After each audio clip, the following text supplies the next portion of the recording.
करायचं स्मरण. जय जय रघुवीर समर्थ.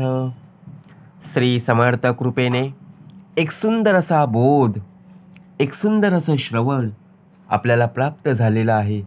या श्रवणाच्या माध्यमातून उत्तमाचं सामर्थ्यसुद्धा समर्थांनी प्राप्त करून दिलेलं आहे. बघा, प्रत्यक्षपणे भाग कसा दिलेला आहे, श्रवण करूया. आपल्या जीवनात, आपल्या आयुष्यामध्ये जर खरं पाहायला गेलो, आपल्या आयुष्याची परीक्षा, आपली जीवनाची परीक्षा ज्यावेळी प्रत्यक्षपणे त्या परीक्षेला आपल्याला सामोरं जावं लागतं, त्यावेळी आपल्या बाबतीतच असं का घडत असतं? आता विचार करा. आपण एखाद्याच्या घरी ज्यावेळी पाहुणे म्हणून जात असतो,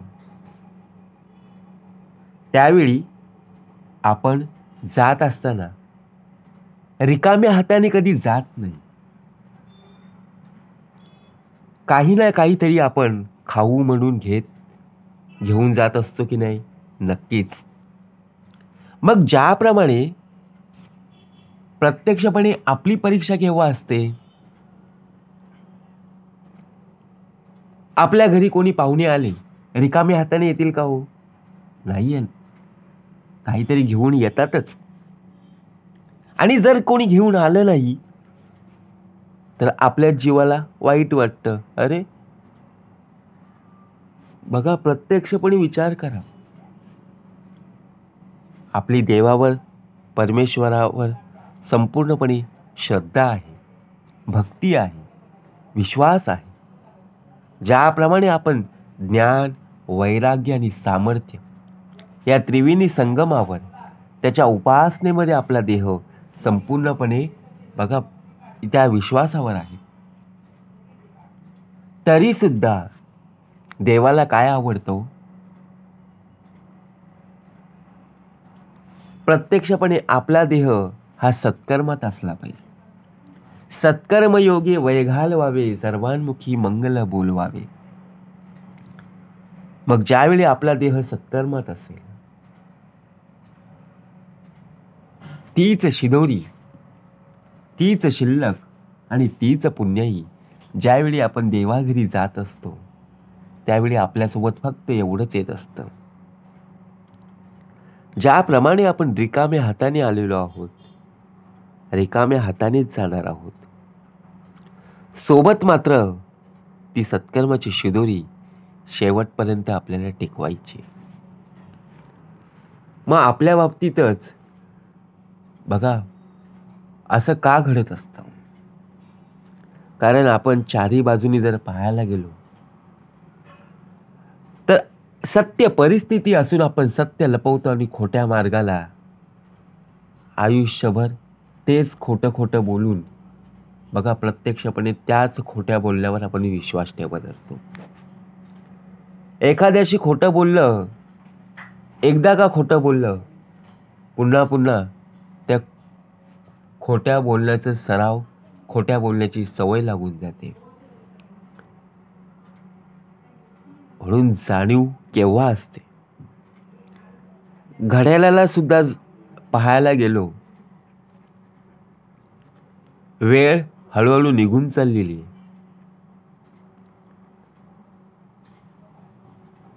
आपण कोणाला किती वेळ देत आहोत याची जाणीव असली पाहिजे. आपण आपल्या परीक्षेमध्ये उत्तम रीतीने आपण उतरलेलो आहोत का? आपली परीक्षा घेणारे तरी कोण आहेत? आपण जर विषय वाचनेमध्ये संपूर्णपणे अडकलेले असू तर आपल्याला सोडवणारा कोण आहे? ज्यावेळी आपल्याला एखाद्या पत्त्यावर जायचं आहे, खरंच आपण प्रवासाला निघालेलो आहोत, पण पुढे कसं जायचंय त्यांचं घर मिळत नाहीये. आपल्याला ॲड्रेस दिलेला आहे, पत्ता दिलेला आहे, तरी सुद्धा आपण सर्व गल्लोगल्ली फिरून आपल्याला ते घर मिळत नाहीये. मग आपली परीक्षा कोण घेत आहे? जर विचार केला तर प्रत्यक्षपणे आपला देह, ज्याप्रमाणे मन चंचल आहे ना, त्या चंचल मनाला स्थिर ठेवायचं. हृदयापासून परमेश्वराला हाक मारायची. जाणीव कोणाची असली पाहिजे? ज्याचा संपूर्णपणे देह आहे त्या परमेश्वराला साथ घालायची. नक्कीच परमेश्वर आपल्याला मदत करणारच, कारण करता करविता तो आहे. म्हणून ज्याप्रमाणे बघा, प्रत्यक्षात आपण त्रास देत असतो, दुसऱ्याला जाणून बुजून आपण बोलत असतो. आर्थिक परिस्थिती असू दे, मानसिक परिस्थिती असू दे, शारीरिक असू दे, अनेक प्रकारची दुःख देणारी स्थिती असू दे, पण त्यातून आपल्याला सुखी मार्ग, समाधानी आणि आनंदी कसं राहता येईल. आयुष्यात अनेक प्रकारचे आपण कष्ट करत असतो, कर्म करत असतो, पण त्या कर्माचं फळ आपल्याला शेवटी भोगावंच लागत असतं. हा निसर्गाचा नियम आहे, कोणाला सोडलेलं नाहीये. ज्याप्रमाणे आपण पेरतो ना, त्याप्रमाणे उगवतच. म्हणून समर्थ म्हणाले, पेराल तेच उगवणार, दुसरं काय आहे का हो? आपण आपल्या शेतामध्ये बाजरीचं पीक लावलं तर तिथे ज्वारी उगवणार आहे का? नाही ना. म्हणून प्रत्यक्षात भाग दिलेला आहे. आपल्याला त्या परीक्षेला सामोरं जायचं. सद्गुरू साक्षात परब्रह्म आहे, सामर्थ्य पुरवणारा श्री सद्गुरू आहे. ज्याप्रमाणे मनामध्ये आणि डोक्यामध्ये आपण विचार करत असतो, मनामध्ये कोणते विचार येत असतात, डोक्यामध्ये कोणते विचार येत असतात, या दोन बघा, प्रत्यक्षपणे बुद्धी आणि मन या दोघांवर आपला देह चालत आहे. आपल्याला एखादं कार्य करायचं आहे, ते कार्य करत असताना आपल्याला करू का नको करू हे बुद्धी ठरवतं आणि मन सुद्धा ठरवत असतो.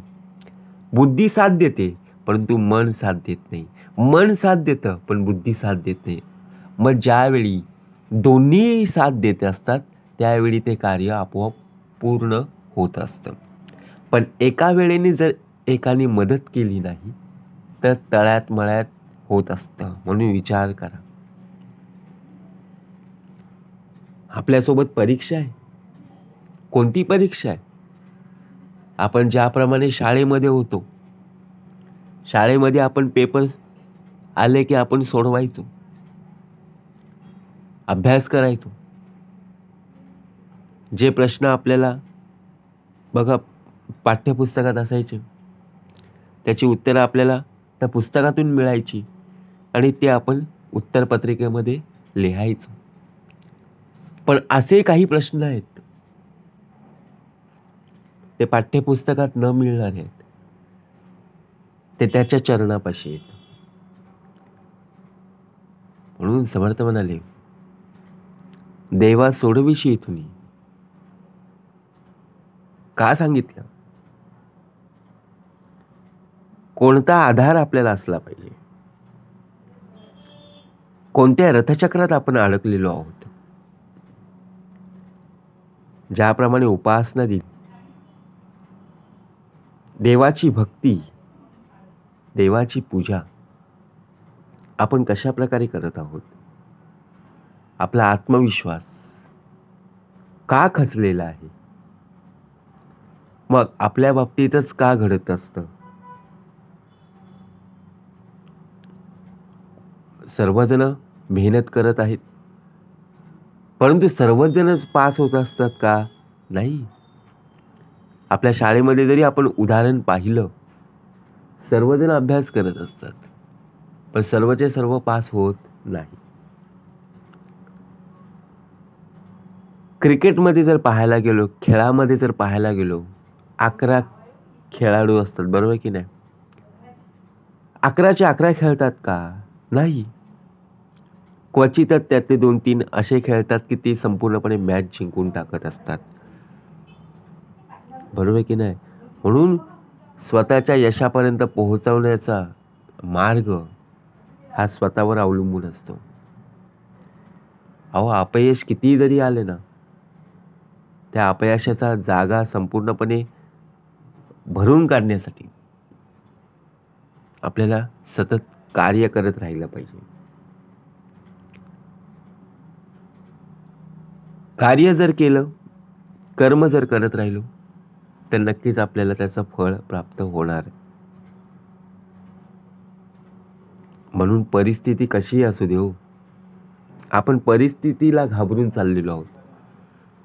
आपल्या घरातली परिस्थिती आपण पाहतो, इतरांची आपण तुलना करत असतो. त्यांच्या घरात एवढं सामान आहे, आपल्या घरात कमी सामान आहे. त्यांच्या घरात एवढा पैसा आहे, आमच्या घरात कमी पैसा आहे. त्यांच्या घरात गाडी आहे, आमच्या घरात गाडी नाही आहे. म्हणजे आपण त्यांच्याशी जर तुलना करायला बसलो तर आपण कमी पडत आहोत असं आपल्याला दिसत आहे. मग विचार करा, देवाने सर्वांना समान दिलेलं आहे ना, पण कार्य, कर्म, मेहनत ज्याप्रमाणे आपण करत आहोत त्याप्रमाणे आपल्याला त्याचं फळ प्राप्त होणार आहे.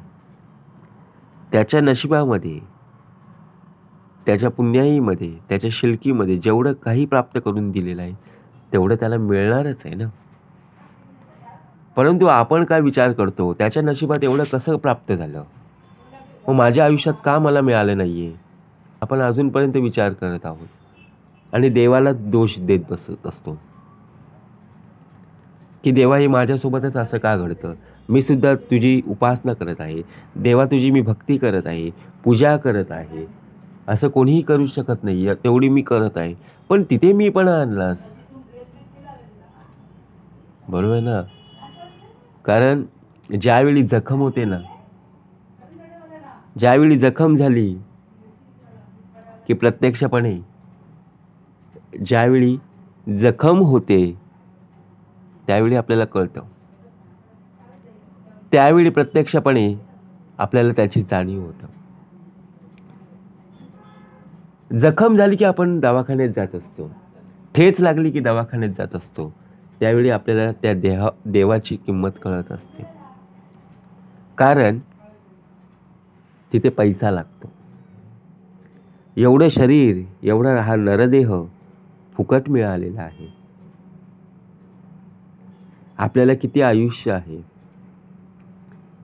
आपल्याला किती वर्ष अजून इथे या पृथ्वीतलावर राहायचं आहे हे त्यालाच माहिती आहे, त्याचा तोची जाणीव. म्हणून जोपर्यंत आपला जो देह आहे तो त्याच्या चरणाशी जोपर्यंत आहे ना, तोपर्यंत आपल्याला काळजी करण्याचं काम नाही आहे. परंतु ज्यावेळी आपला हा जो नरदेह त्या चरणापासून दूर जाईल ना, त्यावेळी दुःख, त्रास, आजार, रोग, अडचणी, प्रसंग अनेक प्रकारचे उद्भवतील. मग त्यावेळी खरी जाणीव होईल. म्हणून समर्थ म्हणाले, प्रत्यक्षात देवाची उपासना, देवाच्या भक्तीमध्ये आपला जो देह आहे तो देह हा शेवटच्या श्वासापर्यंत त्याच्या चरणापाशी असला पाहिजे. त्याच्या चरणाशी जोपर्यंत आहे तोपर्यंत कुणीही धक्का लावणार नाही. एवढं मोठं भलं सामर्थ्य प्राप्त करून दिलेलं आहे. फक्त विश्वास असला पाहिजे. विश्वासता निरूपणी मोक्ष लागे त्या क्षणी. जय जय रघुवीर समर्थ.